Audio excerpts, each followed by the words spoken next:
Ayan mga boss, tapos ng laban ni Jason Bison versus Oscar Collazo. Nakakadismaya ang pagkatalo ni Jason Bison mga boss. Dahil lumalaban pa naman siya at siya pa ang huling sumuntok, pero biglang tinigil ng corner ni Jason Bison.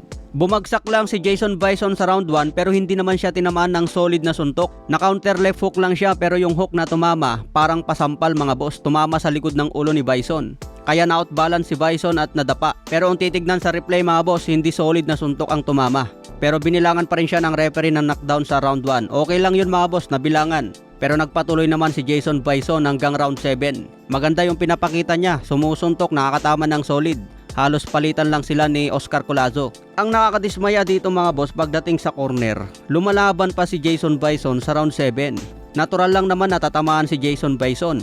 Nakakayanan naman niya ang suntok, hindi pa siya yung groggy talaga. Lumalaban pa siya mga boss at sumusuntok. Makikita nga sa replay si Jason Bison ang huling sumuntok bago ito tinigil ng referee. Kaya nagtataka rin yung mga commentator bakit biglang tinigil ng corner. Sinasabi ng corner na gusto daw nilang protektahan si Jason Bison para hindi na mapahamak. Pero World Championship kasi ito mga boss, nakataya dyan ang Unified Belt at the Ring Belt. Hindi pa naman nabugbog masyado si Jason Bison at kaya pa talaga lumaban, sumusuntok pa. Pero bakit tinigil ng corner?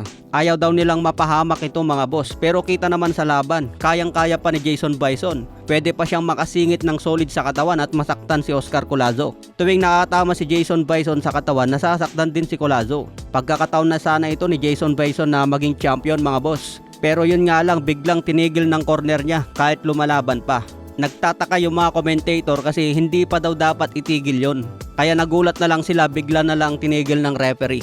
So ganun talaga mga boss, yung corner ni Jason Bison ang nagpatigil, hindi naman yung referee.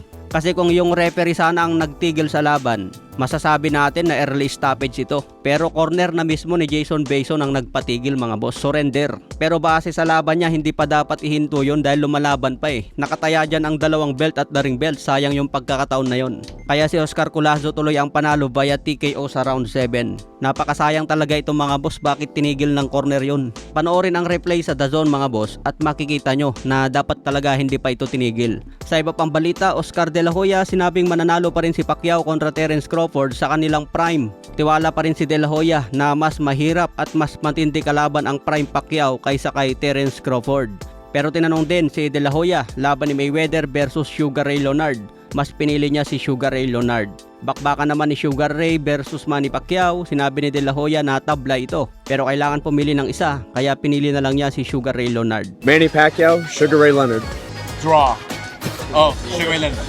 Ayan mga boss, hindi pa rin nagbabago si De La Hoya, talagang bilib pa rin kay Manny Pacquiao. Dahil ito ang huling nakalaban niya sa kanyang professional career. Okay mga boss, hanggang sa muli nating updates.